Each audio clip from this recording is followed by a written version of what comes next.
What's up, everybody? Welcome to Podcast Now Plus. I'm Alex, and in this video, I want to talk about this very interesting article that comes from a Tim Cain video. Now, I think this guy is honestly a legend. I've heard of him before, and I've watched actually so many of his videos. Sometimes I'll just click and let the playlist go.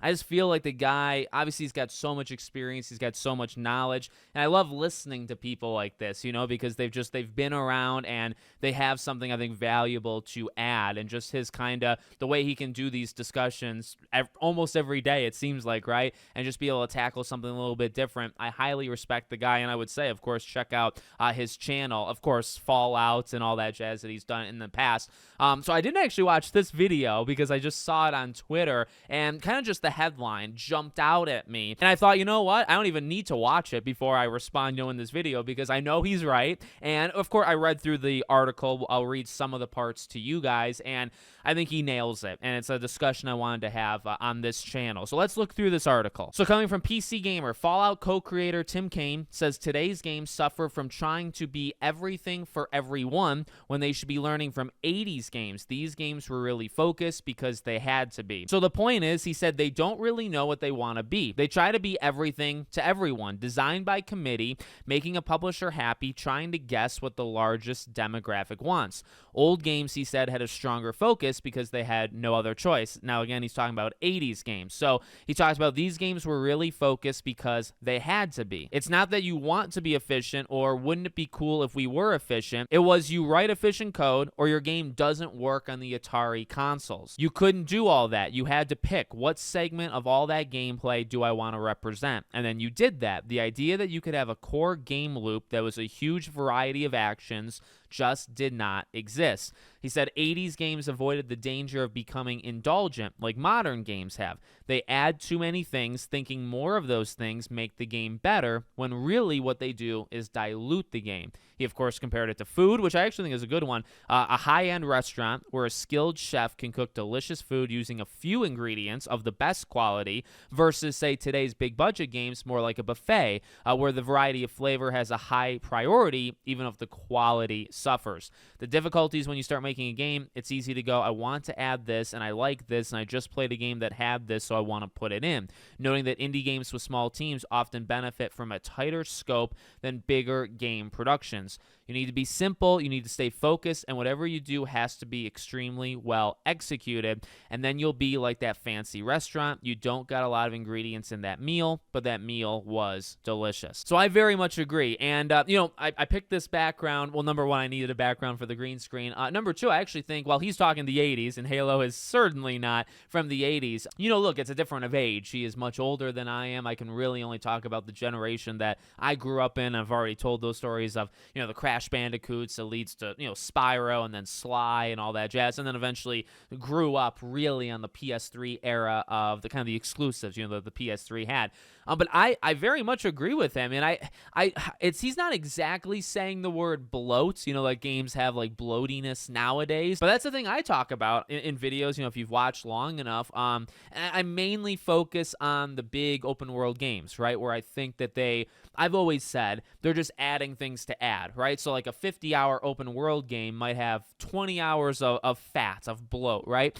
And if you trim that, well, now you got it down to 30, and I feel like publishers just don't want to do that, right? They say, okay, well, we got to get to 50, so make it 50, and then the developers might only have 20 to 30 hours of ideas. And so they kind of stretch those ideas to make it into 50. Now, that's not 100%. I actually think he's talking like maybe even more strict than what I'm talking about, right? I'm almost maybe giving it to them. I think he's kind of going even more in the weeds, where it's like, hey, focus on literally just one thing. But when he talks about indies versus like the big budget AAA, I think that's also where I completely agree. You see things like that with, like, say, Sea of Stars a couple of years ago, or look at this year. Okay, you had Blueprints. Blueprints is an incredible game. Hades 2, Hollow Knight, Expedition 33, Dispatch. These are all, I think, really great games that will stand the test of time, games that are probably in the top 10 or top 15 of a lot of people's list this year. And honestly, I think they'd be in the top high percentage of a lot of people's lists of, say, the last generation. And what do they all have in common? They're all very, very small teams, right? And what do you kind of get from them? You get, I think, very focused experiences. Now, I will say, I actually do think that there are quite a few games out there that can excel at quite a few things. And this is where, maybe because he comes from like a programming, background, you could say something like Dispatch, right? Dispatch, I think stands out with like the visuals, like art design. It's got amazing just characters in general. So there's the writing there, there's the story, and it's got a touch of gameplay. So I could argue actually Dispatch does quite a few things and does quite a few things well. It actually doesn't focus just on one. Why is Expedition so good? Well, they have the turn-based thing, but there's actually a little bit of flair, a little bit something different with the turn-based. And then it's amazing characters, amazing story, amazing visuals, amazing music. So, almost to play maybe devil's advocate against myself, but I think to agree with his general approach, kind of generally what he's talking about, is I do think that's true. I think games that are kind of more straight focused or like almost narrow-minded, but games that I think just like focus and can nail it, they actually, for the most part, they do tend to be the smaller teams. Like when you have these gigantic teams, it's more hit or miss. Like, yeah, you'll have, say, an Uncharted 4, right? That was a lot of people, and that was a hit. And that does a lot of different things and actually does a lot of different things really well. And it's not to say, like, big things can't do well. I would say, okay, well, what about, say, Final Fantasy VII Rebirth? To me, that was my game of the year last year. That's a game that does a lot of things great. Now, I will say, I've always said, that game's got a little bit of fluff in it, okay? That game also has maybe an extra 5 to 10 hours of open world things that don't need to be there. There actually is a very high amount of open world things in that game that are quite good, that actually have a lot of value. But then there's also stuff I feel like they just threw in to add 5 hours to the game. Does that really hurt it? All that, it was my game of the year, so I guess technically not. But, could it have been just slightly a better game without it? Yes. But I do think he's right. I think, ultimately, I think when he talks about, kind of just more cooks in the kitchen, to use another food analogy, the more people that you have and the bigger the team is, and, that idea where you say, oh, well, I saw this thing in this game, let's put it in. If you make a game that's got like 10 different ideas like built in from all these things you just saw, there's gotta be a focus. And I can really appreciate, I think I have, as time has gone on, I've been able to appreciate games both from the present and from the past that excel at a couple things. And that's actually, I think, why I resonated with, like, when I first saw this article, when I first saw it appearing.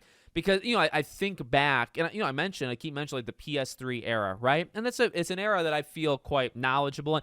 There were a lot of games there that I would say, are they the greatest well-rounded games of all time? Maybe not, but they excel at just something, right? Maybe like an odd example, maybe like Prototype. Prototype is just fun. Is it the most beautiful game? No. Is it the greatest stories? Is it the greatest characters? No. Now, actually, I think it's a well-rounded game, and I actually like elements that even I just said, but they're not perfect. It's focused on fun. It's focused on destruction and mayhem, and that's just one example, but it goes back to 2009, right? I'm sure I could come up with like 100 if I thought, but I will say I think developers being able to hit on things, like a lot of my favorite games are indies. Now, they're not like some of the deepest indies that you've never heard of that kind of are special, right? But they're kind of the ones like, I always talk about What Remains of Edith Finch and Unfinished Swan, right? Giant Sparrow. And I think there's like 11 people that work there. What a talented team. And those games are 3-4 hours. They are so just smart. They are so engaging. They're just so different.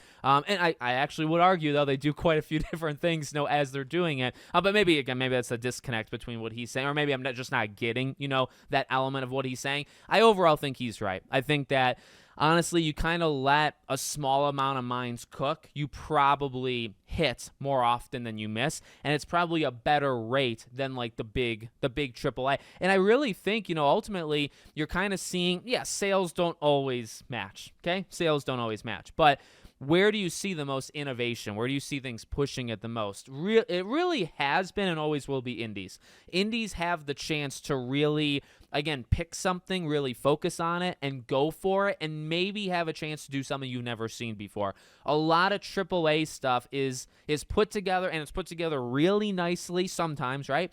But it is a lot of things that you've done before. AAA becomes, I think, more repetitive than indies can be. And I think that that's also a scale thing, a size thing, right? Where indies, when you got 10 people and you got 5-6 years. I mean, you look at Hollow Knight. I mean, that's a really great example, right? I mean, it is an ultimate in its genre. It's one of the greatest of that genre. And what do you got? A couple people, like 3. Yeah, you have like under 5, really, right, in terms of the core team of Team Cherry. The first game dominates, right? It makes them $1 bajillion, and they're able to sit there for like 7 years and just craft what they think is like the greatest, like they put everything into it. And guess what? It becomes another unbelievably great game in Silksong, right?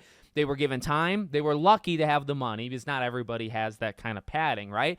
But it's just a couple people, and they draw things, and they put it in the game, and they work on it, and they kind of can go forever, and eventually they stop themselves and they release the game. Like, to be fair, you do not have any of those luxuries when you're the opposite, right? It's how it's built. AAA cannot possibly do that, right? But at the same time, you have pros and cons of each of them. You sometimes can't get that stuff when you're the AAA because of that, because of how it's set up. So I think it's a great discussion, and I think, it largely talks or touches upon a lot of the stuff that we talk about, a lot on my channel. So let me know what you guys think. Make sure, as always, you're subscribed to the channel, bell icon turned on, and I hope to see you all on the next one.